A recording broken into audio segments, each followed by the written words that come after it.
Hi everyone! Good morning! I'm back! This is Sam Brusas and welcome back to my YouTube channel. Oh my gosh! This is it guys! Pag-uusapan natin ngayon, ligwak siya para sa Miss Cosmo.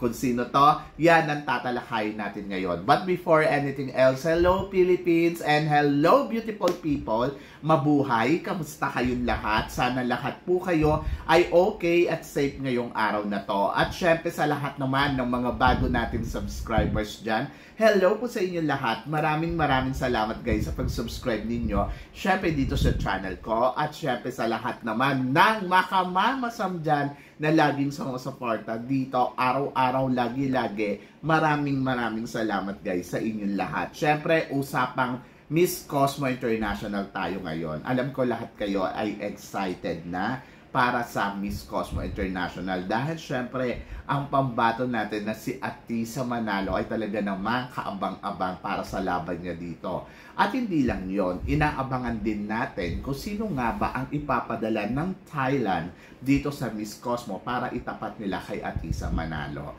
Maraming nagsasabi na nangihinayang sila kay Miss Phuket na si Susana Reward kasi nga sinasabi nila na sayang daw, pwede daw pang Miss Universe, ang galing daw sa comm skills at saka talaga yung performance niya ay pasok naman sa banga. And then marami din nagsasabi na mukhang ito ang itatapat nila kay Atisa Manalo. Alam niyo sa totoo lang yun, nakita ko siya in person, sobrang ganda niya talaga, as in talaga nagagandahan ako sa kanya. Yung ganda niya yung tipong hindi mo makikita na makikitaan ng pangit na anggulo. Lahat ng anggulo niya maganda at talagang fresh ang lola mo.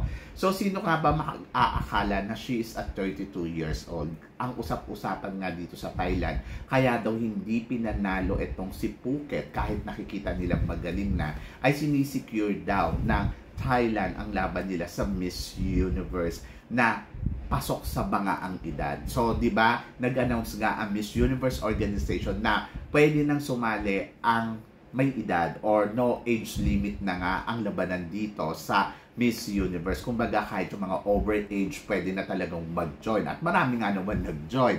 Sa Pilipinas, nakita naman natin yung mga veteranang mga beauty queen ay talaga naman nag-join talaga silang lahat. Pero diskarte nga ba ng organization na sige lang, papasukin lang sila pero hindi sila pananalunin. At ganito nga ang nangyari kay Miss Thailand na Susana Renard kasi doon sa interview niya kay Angeli Scott Kemes, tinanong siya regarding dito at sinabi niya at alam niya sa sarili niya at naging honest siya na talagang iniisip niya na maliit yung chance niya na manalo ng Miss Universe Thailand title holder dahil nga she's overage.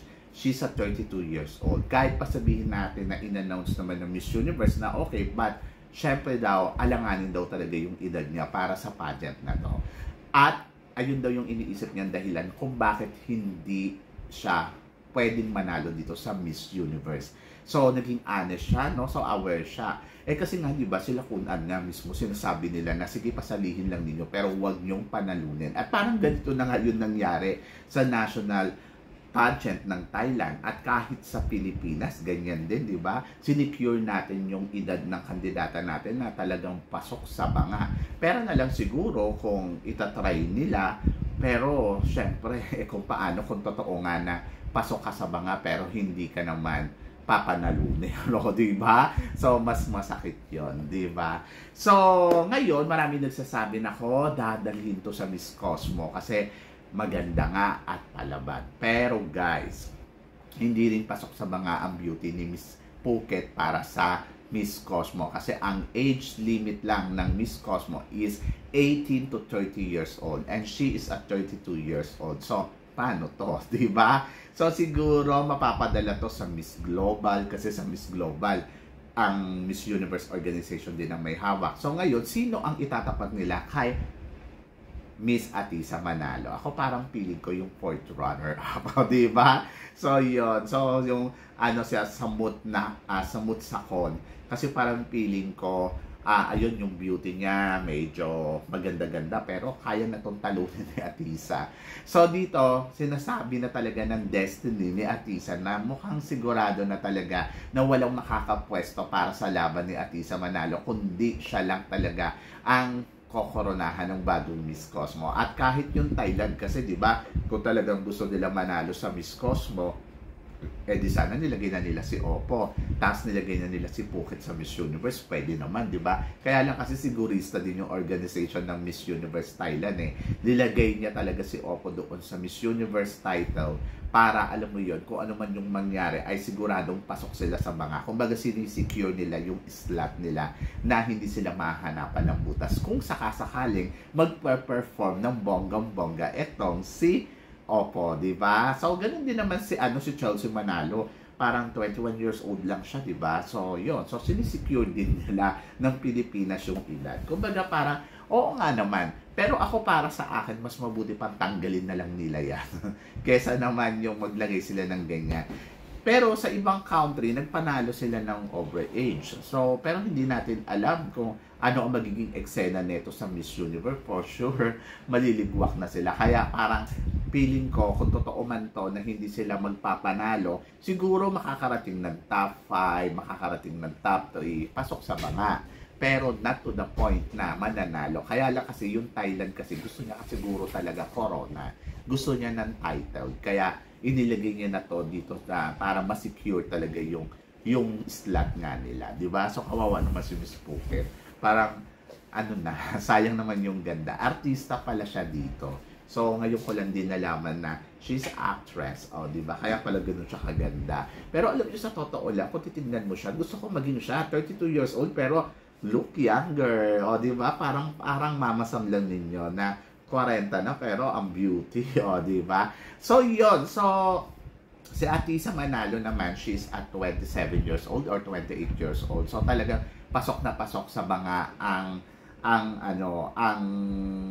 ni Atisa. Kumbaga, ang numero ni Atisa para sa Miss Cosmo. At kung sakaling hindi man siya manalo dito, ay pwede naman siya lumaban pa ng Miss Universe kasi 29 years old na pwede pa yon.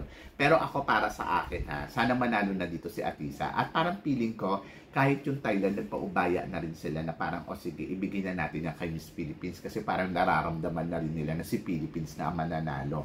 Pero syempre, hindi pa rin tayo sigurado dito. But ako, masasabi ko medyo nabunutan na tayo ng tinik. Kasi alam nyo, pwede kasi mag-penetrate itong si Phuket pag sumali to dito sa Miss Cosmo. Pwede itong umarangkada ng bonggang-bongga, di ba? Yung galing ba naman niya sa entablado, pwedeng magustuhan din siya ng organization. Hindi natin alam. Plus, actress din siya. Kaya, sabi ko nga, nako, mukhang itatapat nila to kay Atisa Manalo. But buti na lang, ayun nga, sa pagsisearch natin, nakita natin na she is at 32 years old. At ang Miss Cosmo International, ang tinatanggap lang nila hanggang 30. So, hindi na siya pasok sa banga. Kumbaga, parang nabunutan na tayo ng isang tinig na matinding makakalaban ni Atisa Manalo. So, parang feeling ko yung Thailand, hindi sila makikipagpukpukan muna sa Miss Cosmo.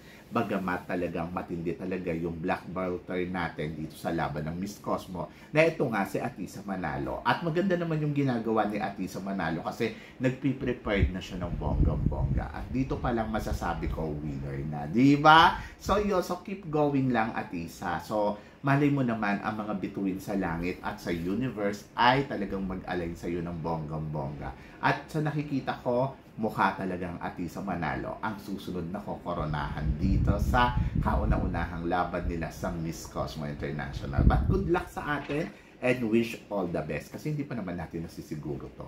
Kumbaga parang ngayon at least alam na natin na okay. So yung kalaban ni Atisa dito medyo hindi ganun kakabog. Baka nga pili ko yung second runner-up ang ipadala nila sa Miss Cosmo Pero ang lakas kasi nun maka-Miss Grand. Kaya parang pili ko, sige, okay lang. Sana sa Miss Grand siya sumali para, alam mo yun, pasok siya sa banga. But tingnan natin, alamin natin yan in the future. So, basta ako, tiwala naman ako sa beauty, tiwala ako sa paghahadang ginagawa ni Atisa Manalo para sa laban niya sa Miss Cosmo International ngayong taon na to. And then, tingnan natin kung hanggang saan ang mararating at ano nga ba at sino nga ba ang ipapadala ng Thailand para sa laban nila dito sa Miss Cosmo. So, yun guys. So, kayo guys, ano guys ang masasabi ninyo? Nangihinayang din ba kayo para kay Miss Phuket? Sa totoo lang, no, nakakapanghinayang. Parang ano lang yung Miss Universe na sana wala nang ganun, wala nang ibalik na lang nila sa age limit. Siguro at least 35 years old. Pwede na. Para at least yung mga sumasali, siguradong pasok sila sa banga. Siguradong kaya nilang ipanalo. Kumbaga parang kasi napaka-unfair. Ako nga sabi ko nga kahit 35 years old, pero sa totoo lang hanggang 30, pwede na yon. Parang wag naman masyado ng may edad. Yung 35 kasi parang feeling ko, papunta ka na sa 40, di ba? So, yun. So, pag 40 na kasi, parang feeling ko dapat hindi na ganyan yung ginagawa. Anyway, so, depende yan sa Miss Universe. Nakakaloka lang kasi, ba't kasi in-implement nila yan, no age limit, di ba? Tapos, hindi naman pala nila ipapanalo. Kawawa yung kandidata, nag-prepared, tapos liligwakin, o di ba? So, ang mahal kaya ng pagsali sa pageant. So, kung manalo man siya, runners-up lang siya. Katulad na lang kay Christy McCary na 4th runner-up lang ang inabot. At dito naman sa Thailand naman, nag-first runner-up lang. Siguro, hindi talaga nila feel magpadala ng overage sa Miss Universe, di ba? So yun, so i-comment below niyo yan para sa mga pinag-uusapan natin ngayon at malaman ko naman kung ano naman ang chika mo. So yun guys, syempre maraming salamat sa inyong lahat sa suporta at pagmamahal na binibigay ninyo syempre dito sa channel ko. At sa mga hindi pa po nakaka-subscribe dyan, please don't forget to click like and subscribe my channel at i-click nyo na rin po ang notification bell para lagi kayong updated syempre sa aking mga chika. Sabi ng ganon, keep smiling lang para at least lalo kayong gumanda. So guys, maraming salamat. Hanggang dito na lang. Hanggang sa muli natin chikahan. Paalam. Thank you guys.